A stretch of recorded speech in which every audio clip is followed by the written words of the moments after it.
Hey everyone, we're back with week 3 of our Proverbs series and doing some Q&A. Sean will ask, Lord willing, I'll answer. And this week we're talking about marriage. Yep. Well, so this week we have a few questions, and I guess we're going to start with the hardest one, and that is, what do you do if you have a spouse that is unrepentantly not walking with God? So in a lifestyle of sin. Pray. Pray. The number one thing, pray and pray and pray again.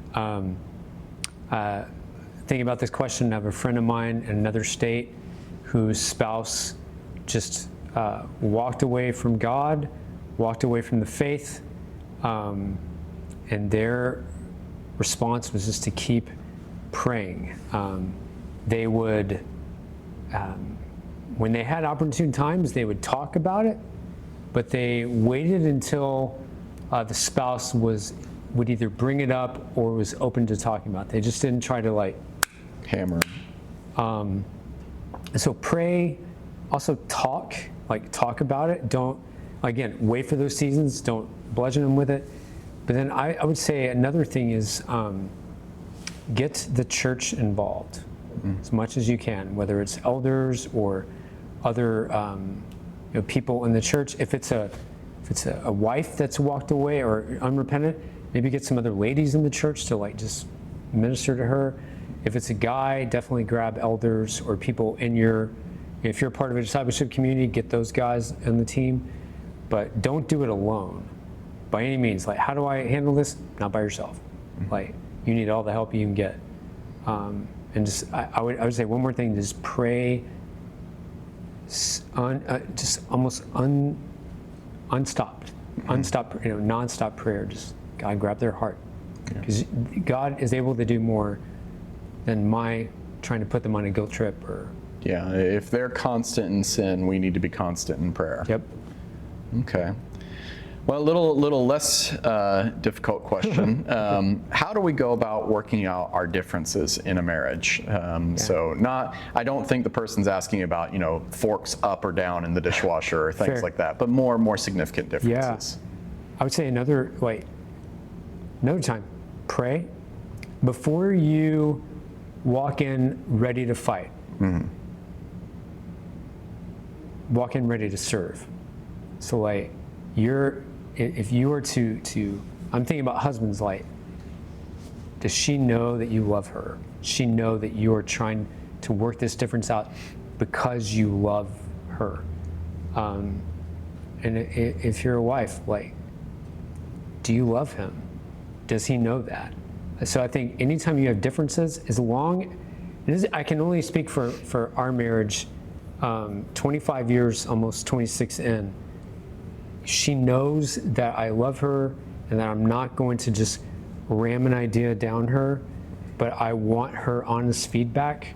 Mm-hmm. That really helps her to actually say what she is on her mind. It also helps me to listen and not just wait for her to stop talking so I can give her my great idea. But I think the way you work out differences is you keep talking about it. Yeah. You may have to take breaks. One thing that we do, if Mandy's not ready to talk about it, I don't press. Mm-hmm. And if I'm not ready to talk about it, she doesn't press either. But we also give each other hey, I'll be ready in give me 10 minutes. Yeah. But I do think keep talking through it. Don't let it go because they're not seeing it your way. Mm-hmm. I think you work out differences by praying through it, serving the other person, and really listening to them. And I do think 9 times out of 10, you guys will be talking through it, and all of a sudden you're what about this? Mm-hmm. And the other person's whoa, what about that? And it's probably something neither one of you had thought going in, but it kind of. Yeah. Does that make sense? I think the idea of having your mindset right before you go into the conversation, make sure, what is my goal here? Is it to have my way, or is it to improve our situation? Right. I remember hearing a guy talk, do you want to win an argument, or do you want to actually win? Mm-hmm. There's a big difference. Yeah. Okay, so the next question that gets asked is, how do I be a good spiritual leader in my family? Yeah, and I think that the actual question is like said in both realms. So I'm interpreting it as marriage and singleness. Other people may have thought marriage and work, but since we talked about marriage and singleness, I think there's some commonalities with how you're a good leader in both. One, keep your own, however you want to call it, your relationship with Jesus, your walk with God, your however you want to say, keep your own walk with the Lord good. Mm-hmm. If you are not engaging in spiritual disciplines like reading your Bible or praying or being in the worship services and having other saints talk to you, it's going to be really hard for you to be a good spiritual leader if you're not being led. I think, and that really is across applicable for whether you're single or married. Like, how do I, and then also the other thing is like, for guys, I remember hearing a pastor friend of mine named Bill, he's like, so many women have the wrong idea of what biblical submission is because so many guys have the wrong idea. Mm-hmm.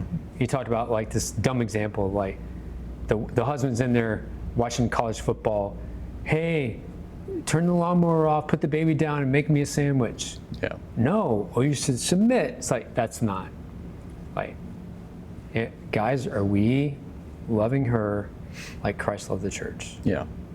Like, I should be making it easy for Mandy to follow my lead.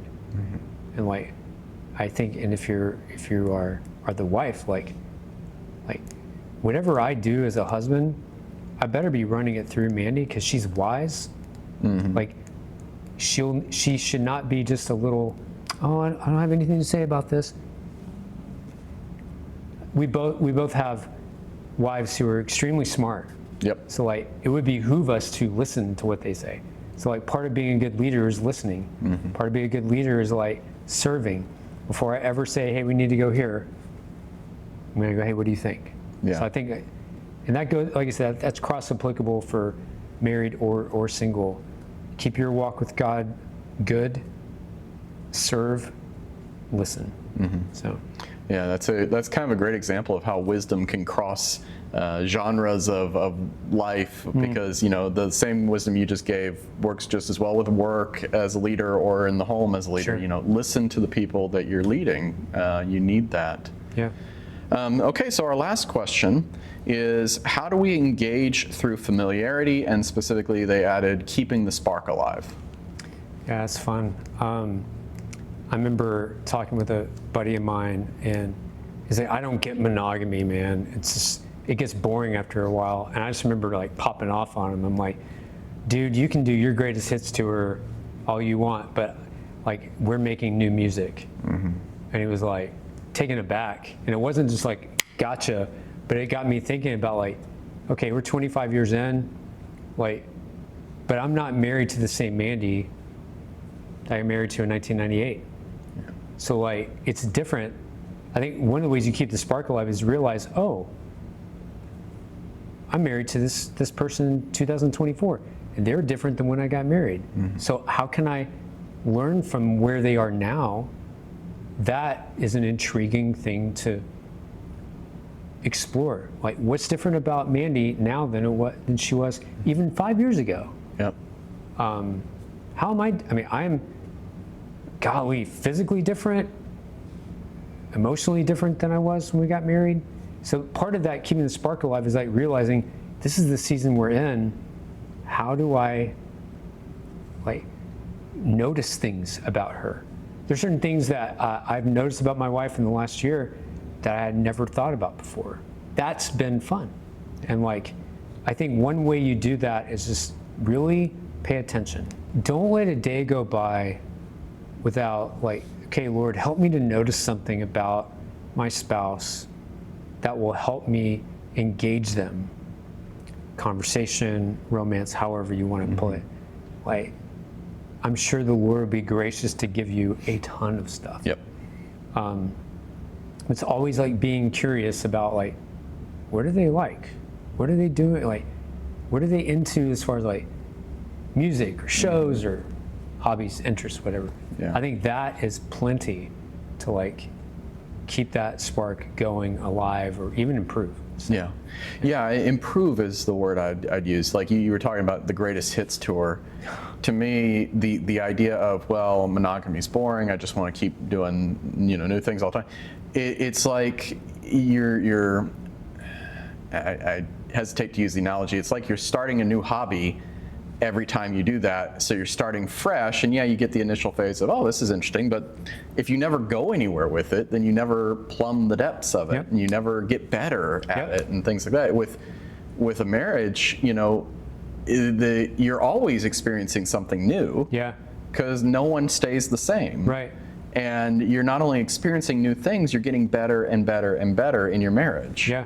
And so the relationship gets better, the depth of intimacy and friendship and things like that get better. So to me, that's much better than constant starting over again. Yes. I don't. Maybe it's just me. I don't get the appeal so much. And if you're running out of ideas, there's always some good. There's Justin Buzzard wrote a book called Date Your Wife. This is for guys.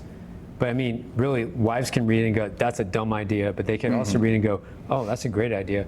Like, get some outside help. Like, it's no shame to get ideas from other people you know in the church, or really helpful, good books that can give you ideas for like either reigniting that spark or keeping it burning. So, yeah. If y'all check out that book, if you're a wife and you check it out for your husband, go through red highlighter, dumb ideas. Green highlighter, good ideas, and then give it to the husband so he can read that. Yellow, proceed with caution. Yeah. Okay. Yeah. Well, guys, thank you again for your questions. We will have the survey out with this video this week. So please do give us more questions for the last few weeks. And hopefully you're enjoying these. Let us know if you have any feedback on how we're doing them. If you'd like us to ask different questions, answer differently, anything like that. So we'll see you next week. Bye, guys.